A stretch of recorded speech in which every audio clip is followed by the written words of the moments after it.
시간이 되었으므로 다 같이 이름으로 찬송하며 주일 예배를 하나님께 드리겠습니다.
죄로 죽었던 우리를 살리시기 위하여 하나님께서 가장 사랑하시는 독생자를 이 땅 가운데 보내주셔서 그 부요를 통하여 우리를 구원하여 주시고 우리의 죄를 사하여 주시고 하나님 자녀 삼아 주시고 하나님의 걸작품으로 변화시켜 주시니 진심으로 감사드립니다.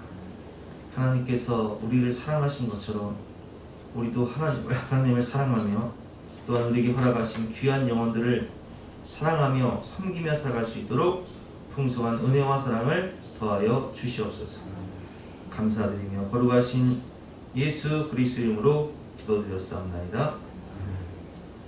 영원하신 성령으로 말미암아 흠 없는 자기를 하나님께 드린 그리스도의 피가 어찌 너의 양심을 죽은 행실에서 깨끗하게 하고 살아계신 하나님을 섬기게 하지 못하겠느냐.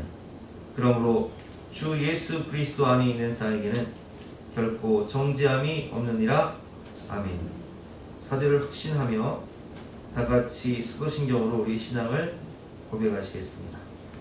나는 전능하신 아버지 하나님 천지의 창조주를 믿습니다. 나는 그의 유일하신 아들 우리 주 예수 그리스도를 믿습니다. 그는 성령으로 잉태되어 동정녀 마리아에게서 나시고 본조 빌라도에게 고난을 받아 십자가에 못 박혀 죽으시고 장사인 지 3일 만에 죽은 자 가운데서 다시 살아나셨으며 하늘에 오르시어 전능하신 아버지 하나님 우편에 앉아 계시다가 거기로부터 살아있는 자와 죽은 자를 심판하러 오시니라. 나는 성령을 믿으며 거룩한 공교회와 성도의 교제와 죄를 용서받는 것과 몸의 부활과 영생을 믿습니다. 아멘. 다 같이 앉아서 함께 찬양하시겠습니다.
거룩한 주일날 거룩한 제자로 불러주시고 경배와 찬양과 기도와 예배로 모든 영광과 감사를 주님께 드립니다. 세상에 없는 무거운 짐을 다 내려놓고 예배드리기 원합니다. 저희들의 짐을 모두 받아주시고 홀가분한 마음으로 예배드릴 수 있도록 은혜 내려 주시옵소서.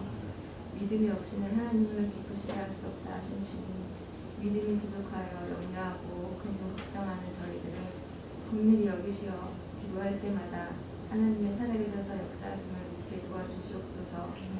우리 인생에 하나님의 역사하심을 믿고 담대히 강건하게 살아갈 때 인도하여 주시옵소서. 이 시간 예배에 참석한 주의 백성들의 머리 위에 주님의 은혜를 경험하게 하시고 기쁨과 즐거움으로 충만하게 하여 주시옵소서. 선포되는 말씀을 아멘으로 화답하는 자마다 문제가 해결되게 하시고 새롭게 변화되는 시간이 되게 하여 주시옵소서. 다음 한 주도 주님의 권능과 권세로 승리하는 한 주 되게 하시고 세상이 아닌 주님을 보게 하시옵소서.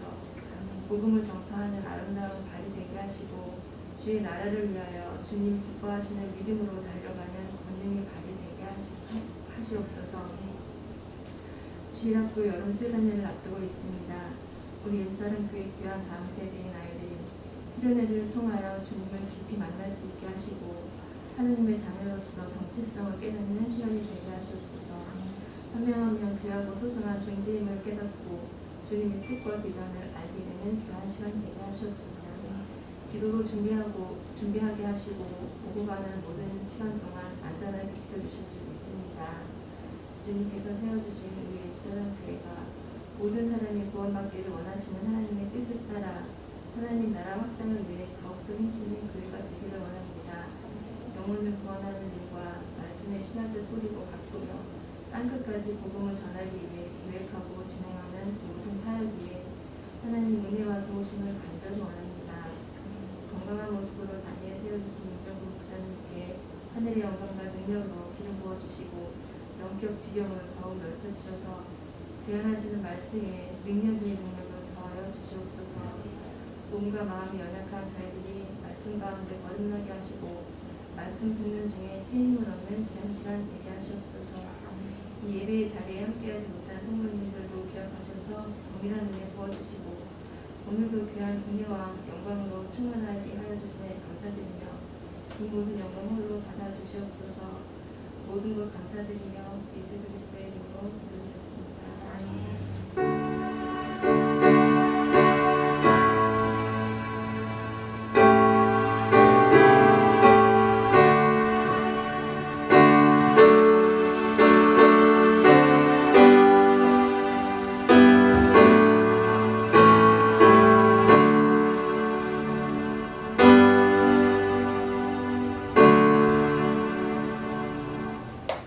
반갑습니다. 오늘도 주님을 사랑하는 마음으로 주님에 오시는 분들을 주님의 이름으로 환영하고 축복합니다. 광고 말씀드리겠습니다.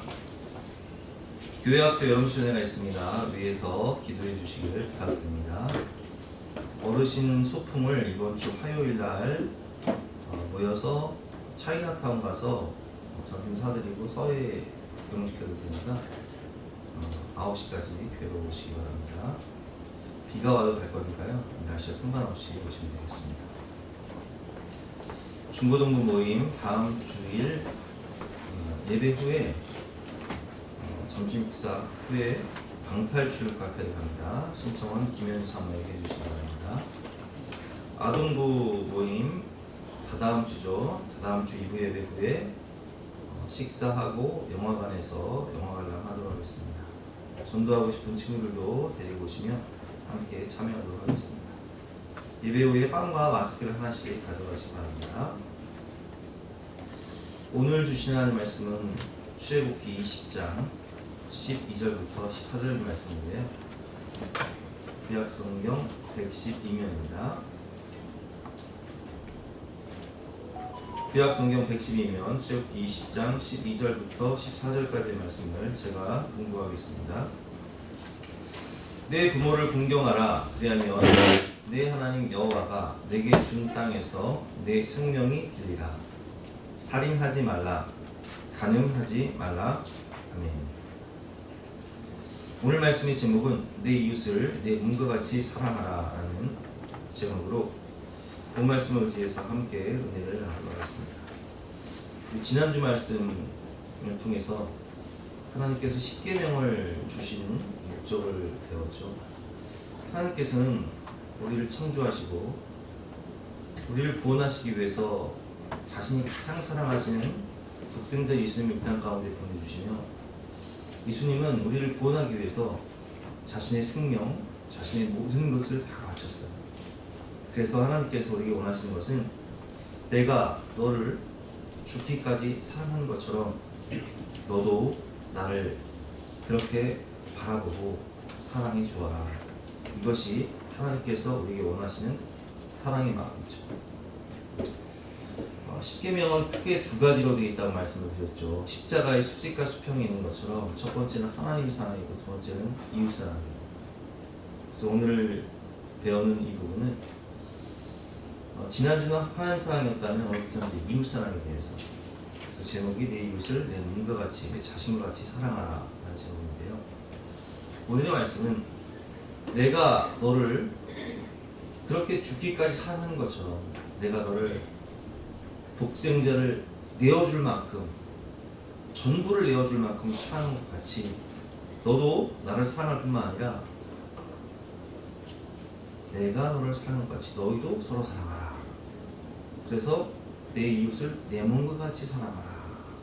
이렇게 말씀하시습니다. 여러분, 우리가 우리의 몸을 얼마나 생각하고 사랑합니까?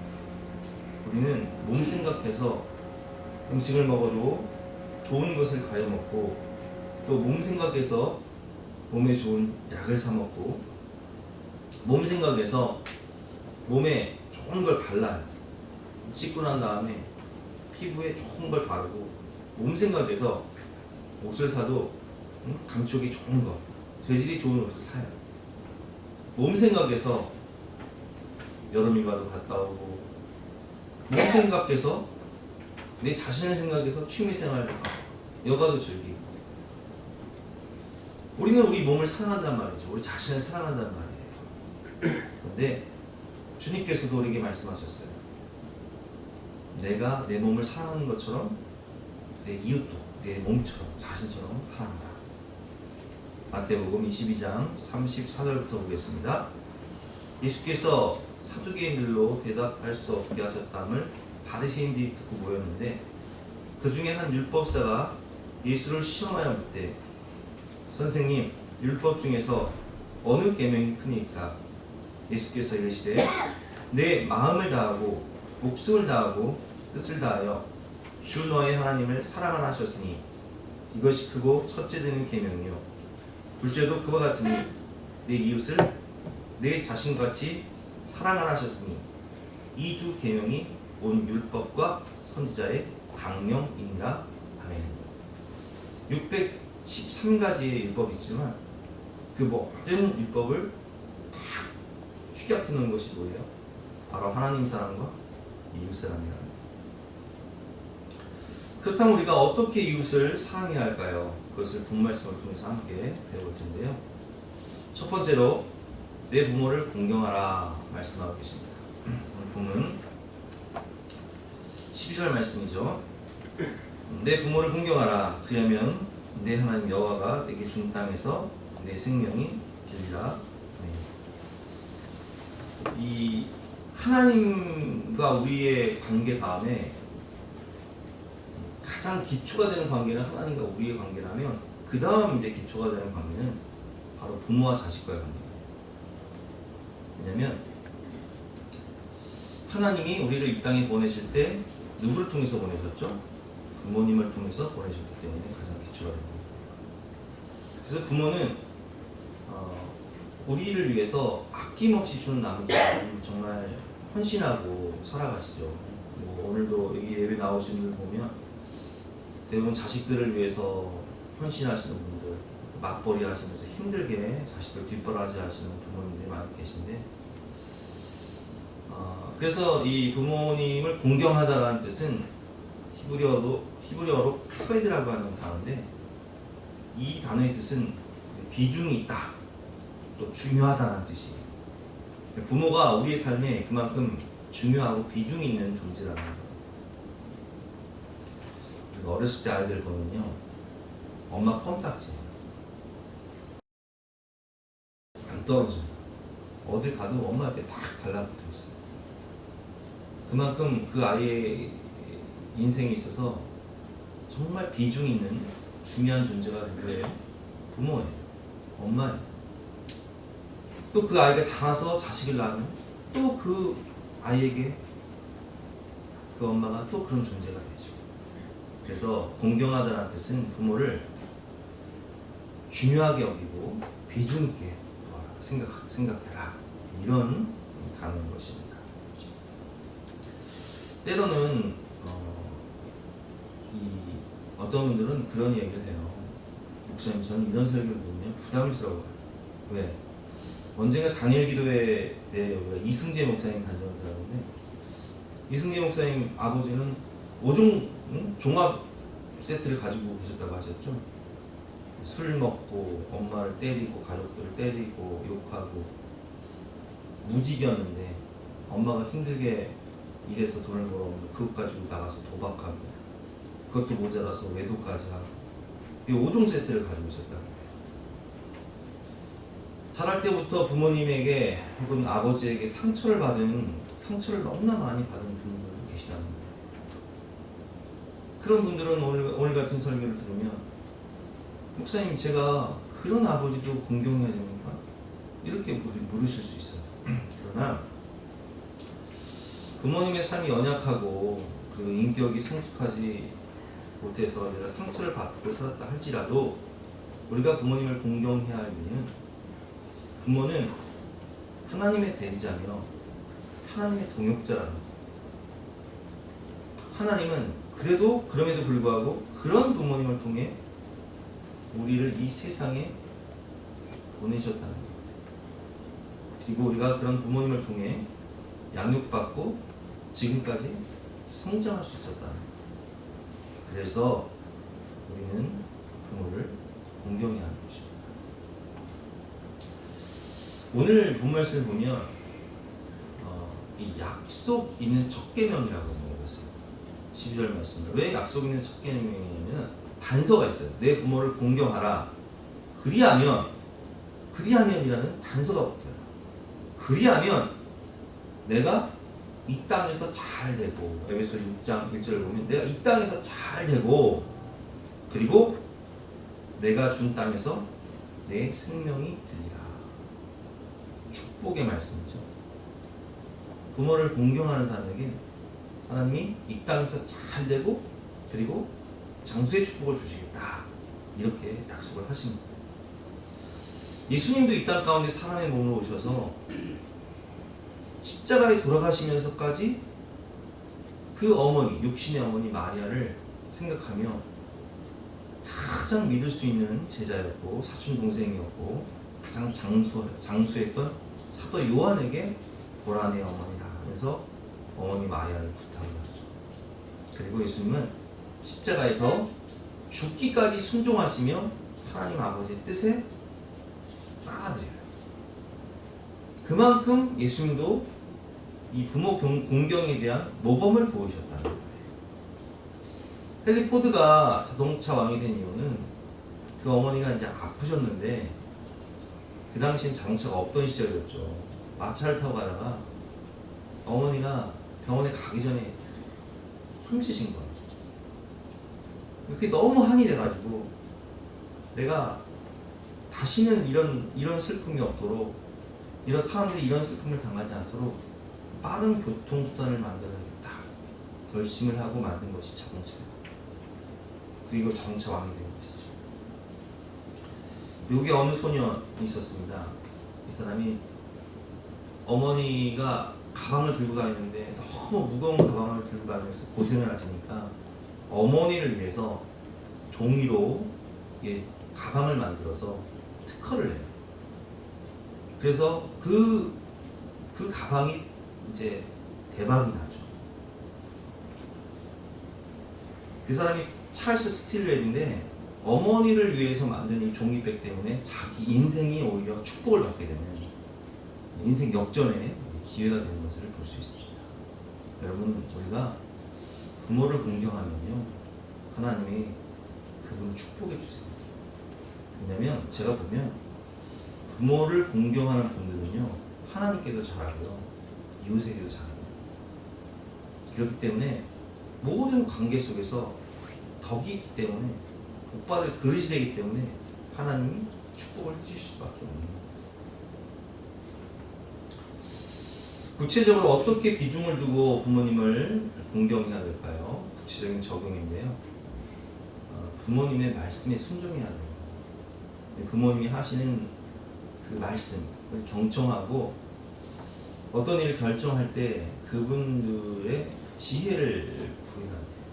부모님은 우리보다 더 오랜 경험과 지혜가 있으시기 때문에 그분들의 말씀을 한 번 더 듣고 경청하고 또 따라드리는 그것이 부모를 공경하는 것입니다. 그리고 부모님의 필요를 채워드려야 돼요. 이제 우리가 젊었을 때는 내가 노력해서 직장 생활도 하고 수입이 있지만 부모님들이 이제 은퇴하신 다음에는요 가장 아쉬운 게 돈이에요. 생필품도 필요하고 또 병원도 가셔야 되고 뭐 이런저런 그런 그 필요가 있는데 그 필요를 채워드리는 것이 필요합니다. 그리고 제일 중요한 게 고독감인데 제가 어렸을 때 우리 할머니가 우리 집에서 사신 적이 있는데 할머니가 시골에 계시다가 시골에 계실 때는 이제 친구들이 계시니까 친구 집에 가서 마실도 하고 대화도 하고 하시다가 우리 집에 오시니까 대화할 사람이 없는 거예요. 외로우시니까 대문 앞에 나가서 앉아 계시더라고요. 그리고 이제 그 불편한 몸을 이끌고 경로당을 가시는 거예요. 경로당 가는데 제 걸음으로는 3분이면 가는 거리인데 할머니는 30분 걸려서 가시는 거예요. 그래서 제가 업어서 이제 모자를 들고 그랬는데 왜 그러시냐? 고독한 거예요. 말할 사람이 있는 거예요. 그래서 때로는 이렇게 전화가 오시거든요. 저희 같은 경우도 이제 시골에 계시는 우리 장인 장모님이나 우리 아버지가 가끔 전화를 누구한테 하는 거? 수혜한테 잘해요. 수혜. 왜 수혜한테 잘하냐면 수혜는 한 20분 정도를요 계속 들어드리면서 떠들어가지 맞춰드리고 그래서 잘해. 그러니까 걔한테 전화하는 거예요. 뭐 사랑이나 진경이나 저한테는 전화를 잘 안 하세요. 왜냐면 우리는 뭐 할 말이 없으니까 뭐 잘 계시죠? 식사 하셨어요? 그럼 안녕히 계세요. 했거든요. 근데 수혜는 안 걸거든. 그래서 이제 효도를 잘한다는 것은 부모님들의 그 고독감을 이제 그 외로운 마음을 만져드리기 위해서 함께 대화도 하고 잘 들어드리는 어렸을 때는 에너지가 발에 있잖아요. 그래서 애들이 가만히 보이잖아요. 근데 이게 나이가 들수록 에너지가 올라옵니다. 노인이 될수록 에너지가 어디냐면 입에 있는 거예요. 입으로 스트레스를 발산하고 말하는 거예요. 들어드립니다. 나이 드신 부모님들이 집에 가만히 이제 지켜보면 그냥 아무것도 아닌 것 같고 싸워요. 근데 왜 싸우나 제가 봤더니 그러니까 뭐라도 말을 해서 싸우면서 이렇게 내가 살아있음을 그냥 이렇게 누리는 거예요. 우리 부모님도 괜히 싸우더라고요. 가만 보니까 그게 애증의 관계라고 해서 어르신들은 애증의 관계가 있어요. 사랑하지만 또 서로 또 시기하고 증오하고 그래요. 그러면서 또 사랑해요. 왜 그러냐? 외로워서 그런 거예요. 외로워서 괜히 말하고 시비거리 만들고 또 싸우고. 안 그러면 뭐 감정을 쓸 데가 없고 말을 쓸 데가 없거든요. 고독감을 해결해라. 마지막으로 아직 구원받지 못한 부모님이 계시다면 최고의 효도는 뭐라고요? 영혼구원. 부모님의 영혼구원이 제일 최고의 효도인 거예요. 그래서 부모님을 위해서 기도하고 사랑으로 섬기고 복음을 전해서 부모님의 영혼을 보내라. 이것이 부모님께 할 수 있는 최고의 공경이고 효도인 것입니다. 두 번째는 살인하지 말라도 13절 말씀 살인하지 말라. 우리가 살고 있는 이 시대는 생명 경시 현상이 있습니다. 그래서 우리 같은 경우는 이제 우리나라는 총기를 사용할 수 없잖아요. 그런데 미국 같은 경우는 총기가 규제가 안 되기 때문에 얼마 전에도 총기 난사 사건이 있었지만 하루 평균 40명 이상이 살해를 당합니다. 그러니까 1년이면 평균 1만 5천 명 이상이 살해를 당합니다. 그러니까 우리나라도요 상당히 많은 사람들이 살해를 당하고 있습니다. 그래서 하루에 한 2명꼴이니까 1년에 700명 이상이 살해를 당합니다. 요즘 뭐 뉴스를 보면은 참 별 사례가 다 있잖아요. 헤어진 여자친구의 어머니와 자매까지 죽은 그런 일들이 벌어지고 있다는 거죠. 생명 경시 현상이죠. 심지어는 생활고를 비관해서 자신의 신변을 비관해서 가족을 죽이고 자기도 죽는 그런 동반 자살을 하는 경우도 있는데 여러분 자식은요 내 소유물이 아니에요. 자식은 내 게 아니에요. 자식은 하나님의 기업이지 내 게 아니에요. 그 생명을 왜 내가 결정을 합니까? 여러분 자살도 살인입니다. 내 인생은 내 것이 아니에요. 하나님이 내게 생명을 주실 때는 내 값어치가 얼마짜리라고요? 누구짜리라고요? 예수님짜리라고요. 아니 나를 구원하시기 위해서 하나님이 이 세상에 나를 창조하시고 나를 구원하시기 위해서 예수님을 내어주실 만큼 나는 값어치 있는 인생인데 왜 죽어요? 자식은 하나님의 기업이고요. 내 생명은 내 것이 아니에요. 그런데 이 생명 경시 현상의 이 시대를 보면 물질을 위해서라면 내 성공을 위해서라면 수단과 방법을 가리지 않고 사람을 죽이는 거예요. 대표적인 드라마 그 오징어 게임 보세요. 그 수백억의 상금을 1등 한 명만 그 상금을 가져가니까 돈을 위해서라면 나 자신을 위해서라면 원수도 죽이고 경쟁자도 죽이고 심지어는 동역자 친구까지도 다 배신해서 죽여야 되는 그런 이 물질 만능주의. 그러나 여러분 사람의 생명은 수단이나 도구가 아니에요. 우리는 부품이 인생이 아니에요. 인간의 생명은 하나님의 형상이요 하나님의 걸작품이요 모든 영혼은 예수님짜리 인생이라는 거예요. 창세기 9장 6절 말씀이죠. 다른 사람의 피를 흘리면 그 사람의 피도 흘릴 것이니 이는 하나님이 자기 형상대로 사람을 지으셨음이니라. 아멘. 하나님이 자기 형상대로 사람을 지으셨다. 그래서 우리는 하나님의 형상, 우리는 예수님짜리 인생이라는 거예요. 그래서 하나님께서 우리를 보시면서 뭐라고 말씀하세요? 내가 너를 사랑한다. 너는 보배롭고 존귀하다. 너는 나의 걸작품이다. 내 눈에 너만 보인다. 이렇게 말씀하실 만큼 소중하고 존귀한 존재인데, 그런데 우리는 사람을 수단으로 보고, 부모로 보고, 도구로 보고, 이용하려고 하고, 나의 성공과 유익을 위해서라면 생명을 경시하는 이런 현상들은요, 이게 물질 만능주의예요. 우리는 살인을 안 한다고 생각하지만요, 여러분, 우리도 얼마나 많은 실수를 하고 살아가는지 모르겠어요. 간접살인도 살인입니다. 말로 사람을 죽이시는 거예요. 그 연예인들이 이 악성 댓글 때문에 많이 자살을 하는데, 여러분, 함부로 하는 말들, 그 말이요, 비수가 되어서 가슴에 꽂히면 30년, 50년, 심지어는 평생을 가요. 자식들에게 함부로 말을 하면 안 되고요. 특별히 배우자, 부부관계에서도 함부로 말하면 안 돼요. 왜? 그것이 비수가 되는 거예요. 옛날에 제가 우리 사모 신혼 때 임신을 했는데 참외를 사달라고 했는데, 그때가 봄이었거든요. 내가 돈이 없어가지고 제철과일 먹으라고 했다가 그게 비수가 돼가지고 내가 20년 동안 구박을 받고 있습니다. 그리고 그때는 이제 뭐 어려울 때니까 우리 첫째 진경이를 낳고 모유수유를 하면 얼마나 좋아요. 근데 모유수유에 실패한 거예요. 그래가지고 이제 분유를 먹었는데, 분유값이 좀 비싸요.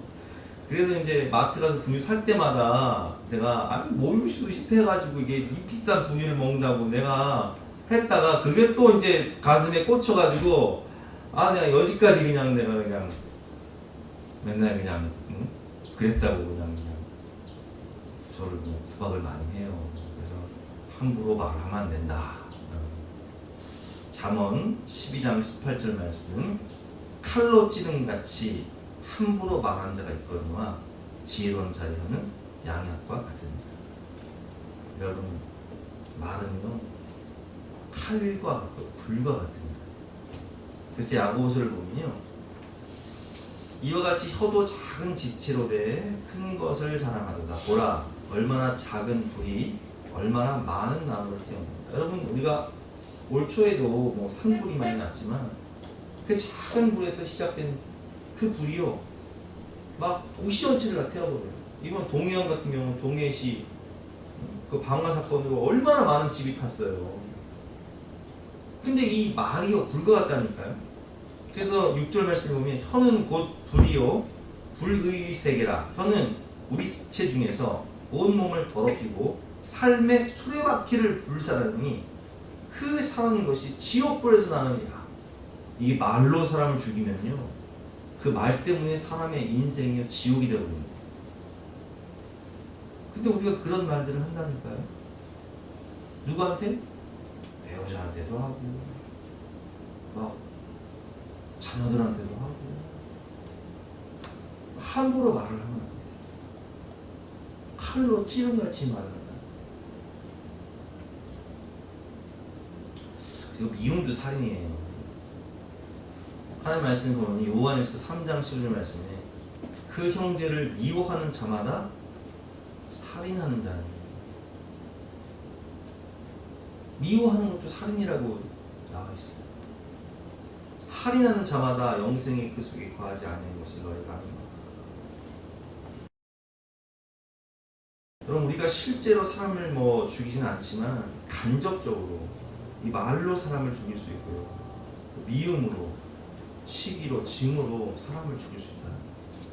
그 사람의 인생을 그냥 막 지옥같이 만들어 버릴 수 있다. 오늘 살인하지 말라고 하셨으니까 특별히 말을 할 때 덕스러운 말, 은혜로운 말, 헛된 말, 축복의 말을 하시고, 좀 입술을 절제하고 남에게 상처를 주는 말, 비판하고 정죄하고 판단하는 말은 하나님 내 입술에 파수꾼을 세워주시옵소서. 절제도 성령의 열매, 그리고 내 마음을 지켜야 돼.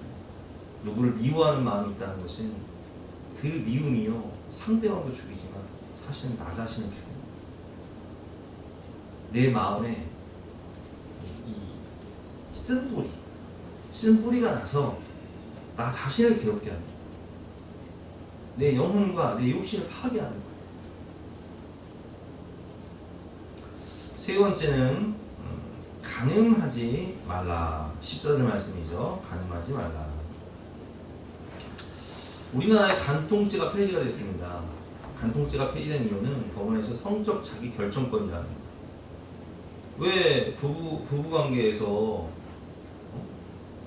자기 몸을 자기 성적 자기 결정, 자기가 마음대로 하는 거지. 그걸 왜 나라에서 상관을 하냐는 거죠. 그래서 간통죄는 폐지가 됐어요.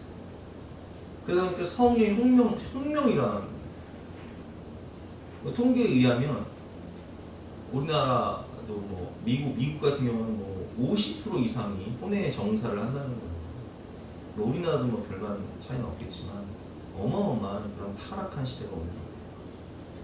근데 문제는 이 성적 타락이 곧 가정의 해체와 연결된다. 이 외도로 인해서 너무 많은 가정들이 이제 파괴가 되는 거예요. 그러면 그 파괴된 가정에서 자란 아이들은 어렸을 때부터 상처를 받고 자라는 거예요.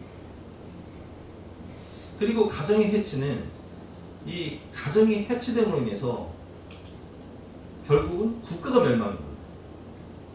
여러분 보세요. 소돔과 고모라도 성적인 타락 때문에 멸망했지만 로마 같은 나라도요 성적인 타락 때문에 멸망했어요. 대부분의 나라는요 성적인 타락 때문에 멸망합니다. 지금 우리나라가 아직 법제되지 않았지만 이 포괄적 차별금지법을 추진하고 있습니다. 이 포괄적 차별금지법 조항을 보면 이제 동성 결혼에 합법화도 멀지 않았어요. 결혼은 한 남자와 한 여자가 하는 것인데 이제는 사람과 사람이 하는 걸 바꿔버립니다. 남자가 결혼을 하고 여자가 결혼하는 거. 근데 이런 것들을요 TV 프로그램에서 아주 은근하게 아주 그냥 자연스럽게 받아들이도록 그렇게 조장을 하고 있어요.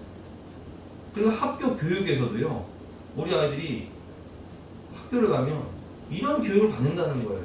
이런 포괄적 차별금지법, 인권이라는 이름으로, 자유라는 명분으로 아주 은근하게 동성애를 조장을 하고 그것이 그냥 아예 그냥 태어날 때부터 동성애 성향을 가진 사람들이 있다. 이런 말도 안 되는 과학적 근거도 없는 교육을 시키는 거예요. 그래서 성전환 수술도 하고 동성애도 판을 치고 그렇게 되면 가정이요 온전한 가정이 설 수가 없고 제가 여러 번 말씀드렸지만 우리 때만 해도요 1970년생 69년 70년생 때는 한 해 100만 명이 태어났어요. 저 때도 90만 명이 태어났어요. 학교가 오전 오후반이 있었다. 근데 여러분 올해 몇 명이 태어난지 아세요? 작년에 몇 명이 태어난지 아세요? 30만 명이 안 태어났어요. 23만, 24만? 그러면 벌써 반 토막이 난 게 아니라 4분의 1 토막이 나가는 거예요. 그 국가 경쟁력, 아니 학교마다 지금 우리 진화도 어린이집 다니지만 어린이집이 텅텅 비게 생겼고요. 초등학교, 우리 강원초등학교 애들이 지금 교실이 텅텅 비고 있어요. 대학교가 벚꽃 지는 순서대로, 벚꽃 피는 순서대로 망한다고 하잖아요. 이러다가 50년, 100년 후에는요, 우리나라 망하는 거예요, 이거.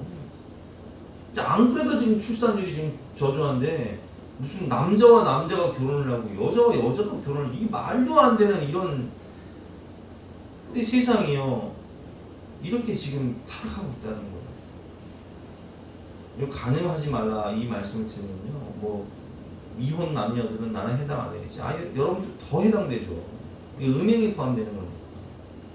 지금 성적 타락의 시대예요. 뉴스를 보니까 20대, 30대에 50% 이상이 아주 성 중독자래, 성 중독자. 심각해요. 성적 타락은 사람의 생명을 단축시키고 많은 질병을 만듭니다. 그래서 수많은 사람들이 고통을 당하는데 여러분 에이즈가 왜 생겼는지 너무 잘 알고 계시죠? 에이즈는 동성 간의 이 성적 접촉을 통해서 생기는 건데 근데 이거를요 학교 교육에서 못 가르치게 해놨어요. 인권이라는 거. 이제 뭐 코로나가 좀 잠잠하니까 원숭이 두창이 세계적으로 유행하고 있습니다. 여러분 이 원숭이 두창이라는 것도요 이 남자와 남자가 성적 관계를 맺을 때 그것 때문에 생겨나서 지금 유럽에서 확산돼 가지고 지금 우리나라에 들어왔는데 이걸 교묘하게 이제 기사에서는 어떻게 얘기하냐면 100% 남자와 남자의 성적 결합으로 100% 되는 건 아니다. 이렇게 또 이제 살짝 이제 뭐 100%는 아니겠죠. 왜냐면 다른 접촉을 통해서도 일어날 수 있으니까. 그러나 대부분은 이게 동성애 문제인데 이거 말하면요 또 뭐 인권이다 뭐 해가지고 또 말 못하게 돼 있어요. 나도 유튜브 지금 녹화하고 있는데 어떻게 될지 모르겠어요. 제가 어디 끌려가면 그냥 그런 줄 아세요 그냥. 여러분 인권과 자비라는 용어는요 이렇게 성적 타락을 조장하고 있는 거예요. 이 국가 망하는 거예요. 교회 무너뜨리고 가정 무너뜨리고 국가를 망하게 하는 것은 사탄의 전략이잖아요. 그래서 하나님께서 왜 이걸 금하셨을까요? 우리를 살리기 위해서 금하신 거예요.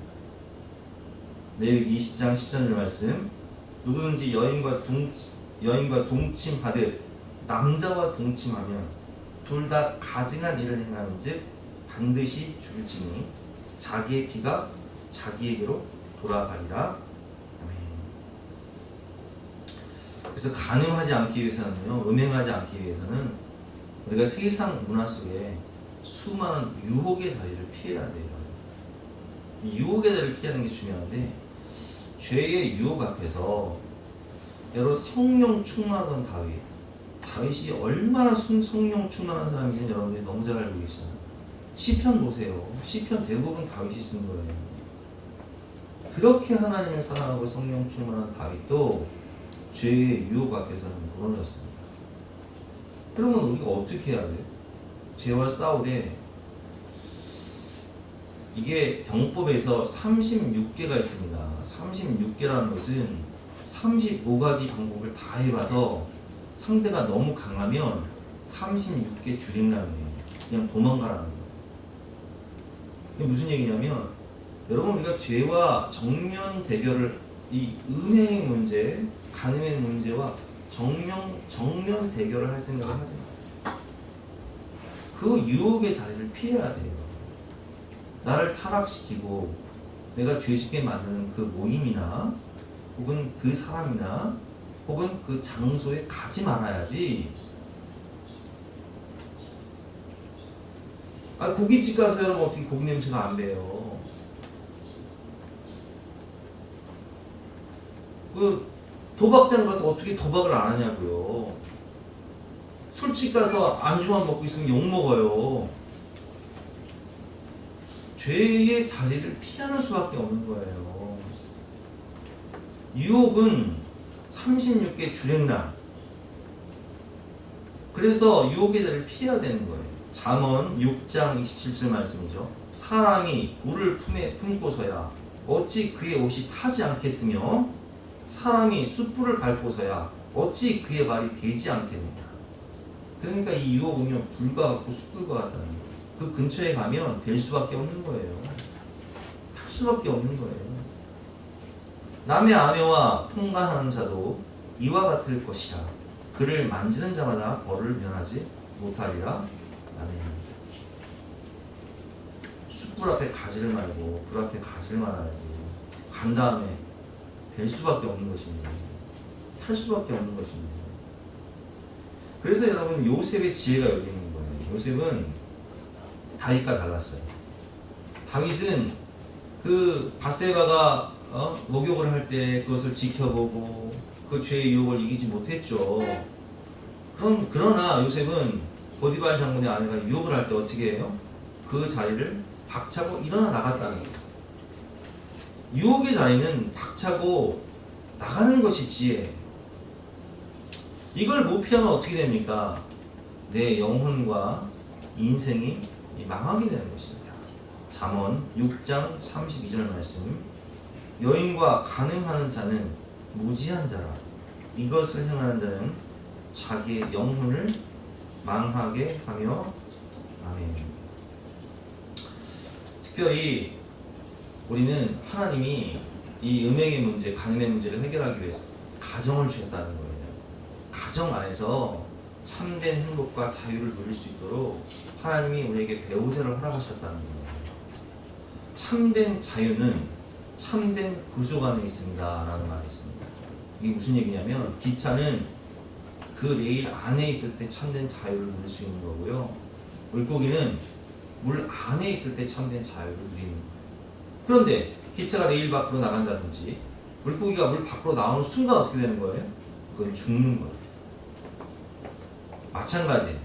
인간은 하나님이 허락하신 가정 안에서 천국을 누리고 자유와 행복을 누려야 되는 거예요.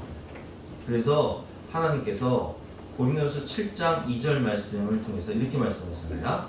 음행을 피하기 위하여 남자마다 자기 아내를 두고 여자마다 자기 남편을 두라.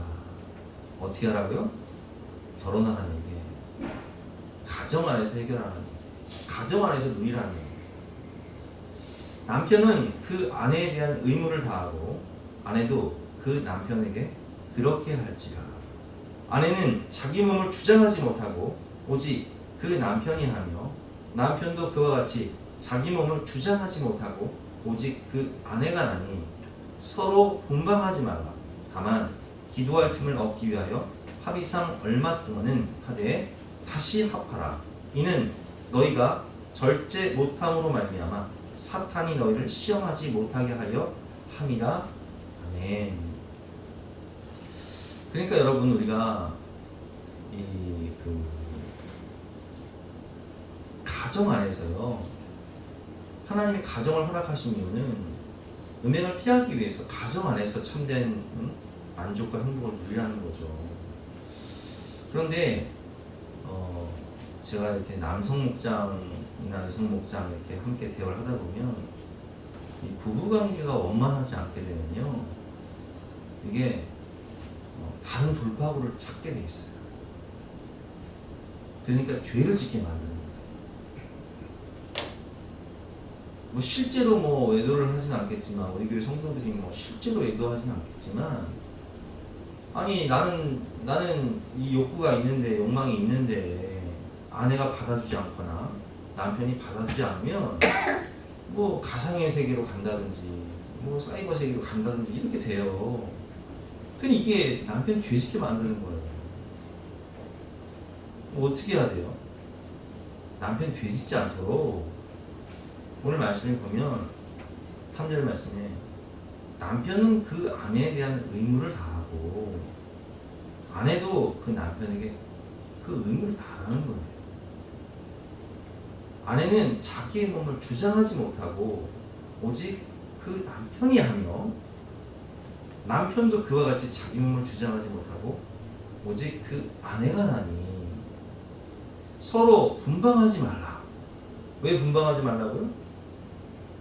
분방하게 되면 너희가 절제 못함으로 말미암아 사탄이 너희를 시험하지 못하게 하려면, 이게 사탄이 우리를 흔들어 놓는다고요. 죄짓게 만든다고요.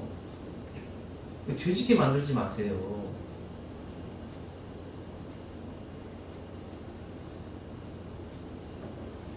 이 말씀을 여러분 잘 기억하시고, 남편은 남편으로서의 의무를 다하고 또 아내는 아내로서의 의무를 다하면서 거룩하고 복된 가정 천국을 누리시기를 주님의 이름으로 부탁드립니다.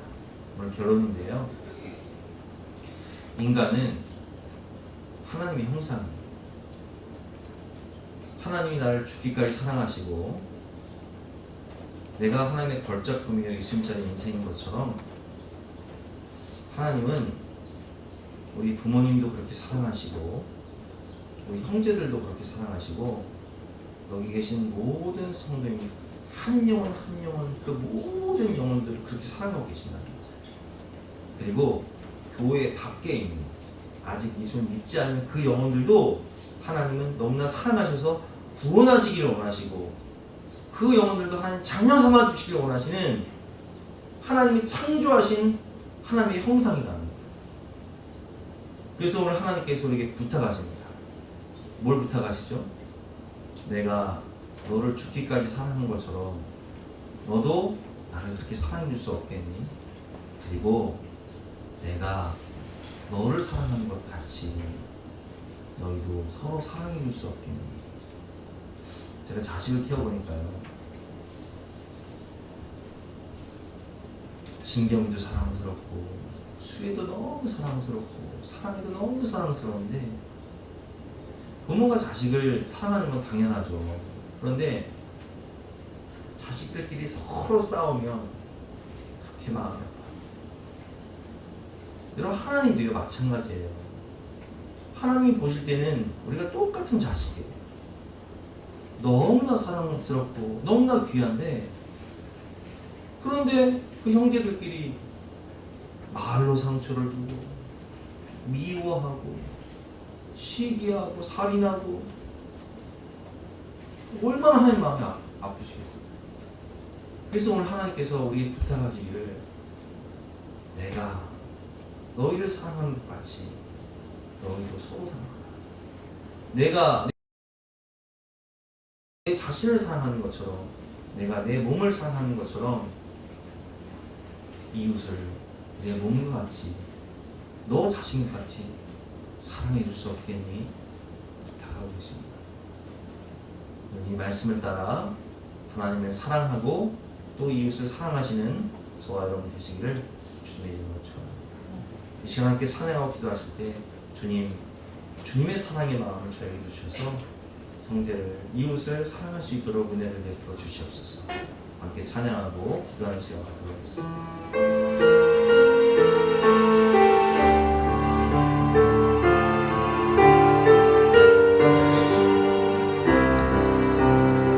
우리 옆에 계신 분들 축복하며 찬양하겠습니다. 형제의 모습 속에 보이는 하나님 형상 아름다워라. 존귀한 주의 자녀 됐으니 사랑하며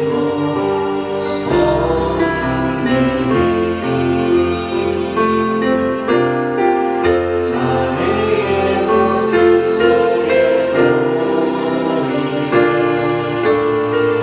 하나님 형상 아름다워라.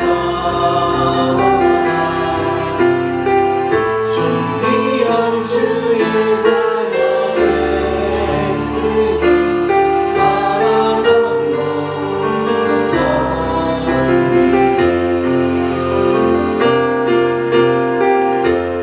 우리의 모임 중에 임하신 하나님 영광 아름다워라. 존귀한 왕이 여기 계시니 사랑하며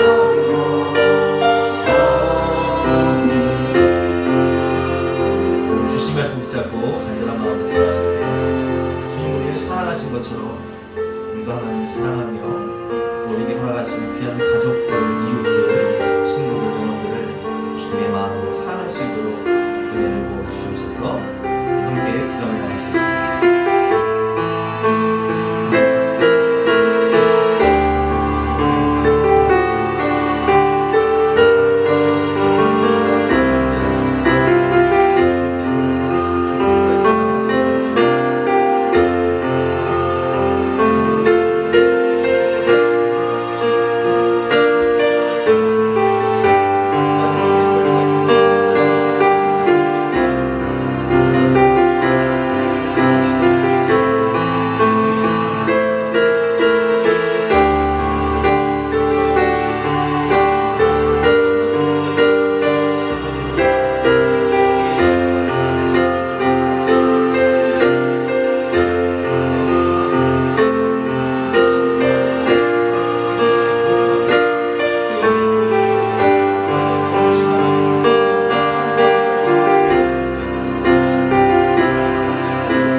같이 나와서 별단찬송가 218장 함께 찬송하겠습니다.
하나님 감사합니다. 오늘도 하나님께서 우리를 얼마나 사랑하시는지, 하나님께서 우리를 얼마나 위하시는지를 깨닫게 해주시니 진심으로 감사합니다.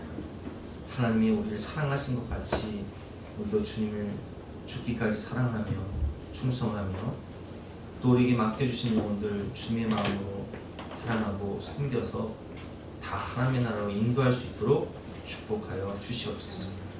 먼저 그의 나라와 그의 의를 구하라.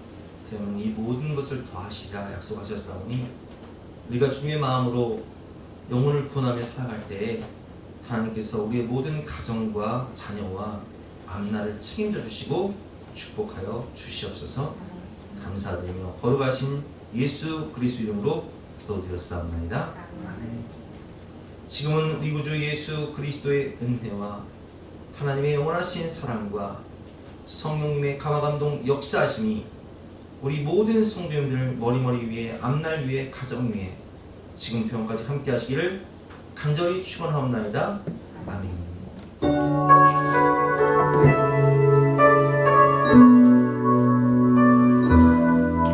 나는 너를 사랑하리라. 나는 너를 사랑하리라.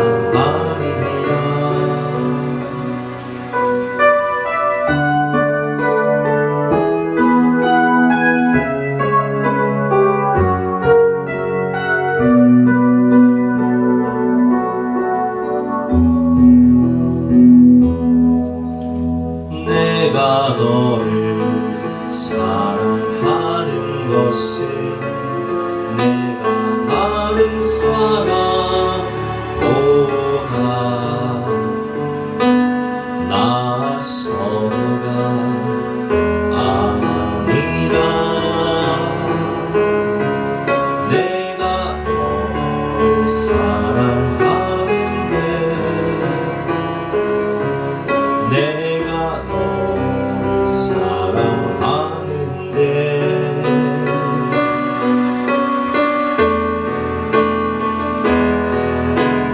내가 너를 사랑하는 이유는 내가 죄를 짓지 않았기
아니라